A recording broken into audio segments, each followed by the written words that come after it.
La principal intención de la música es reforzar la narrativa.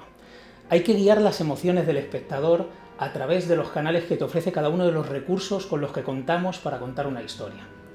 La música trabaja en el subconsciente, por eso es una herramienta tan poderosa tanto en cine como en videojuegos. La música de Vértigo se ha ido componiendo en paralelo con el desarrollo del juego. Esta no es la única labor que desarrollo en el estudio y me puedo permitir el lujo de que la partitura madure conforme madura el juego. La música de Vértigo está inspirada completamente en el trabajo de Bernard Herrmann, que si bien no fue el principal músico de Hitchcock, sí que es el más recordado.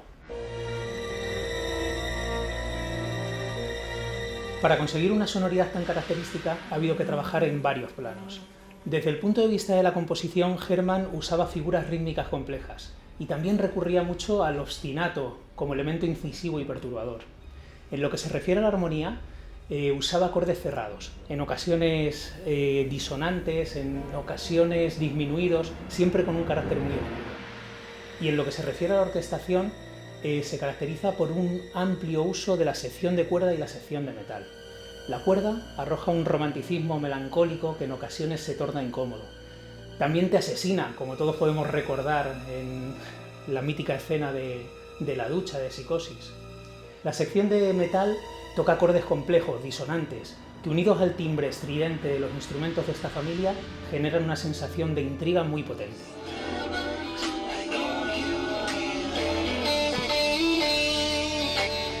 He buscado inspiración en los mismos músicos en los que se inspiró Herrmann, como Liszt, Mahler o Wagner. Creo que hacer ese viaje a los compositores que formaron su base de conocimiento es un buen ejercicio para completar la experiencia. Explorar las raíces creo que siempre da buen resultado.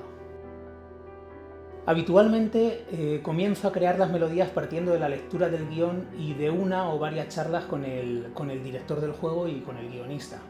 Más adelante voy reforzando las diferentes ideas de la historia con material de concept art.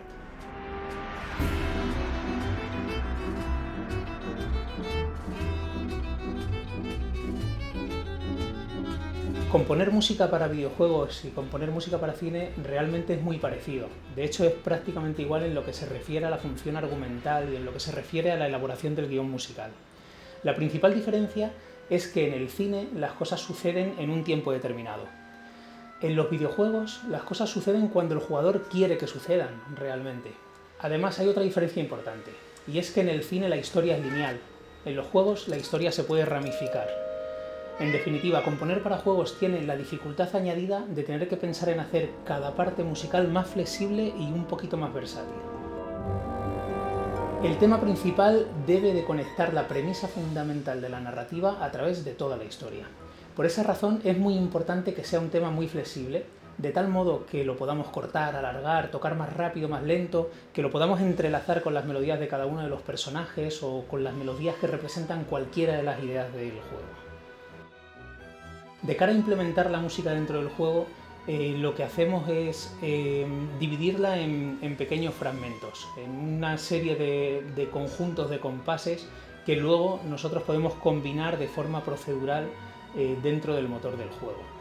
Recogemos una serie de parámetros que contienen la información de las decisiones que el jugador va tomando en cada momento. De ese modo podemos configurar una música ad hoc para ese jugador.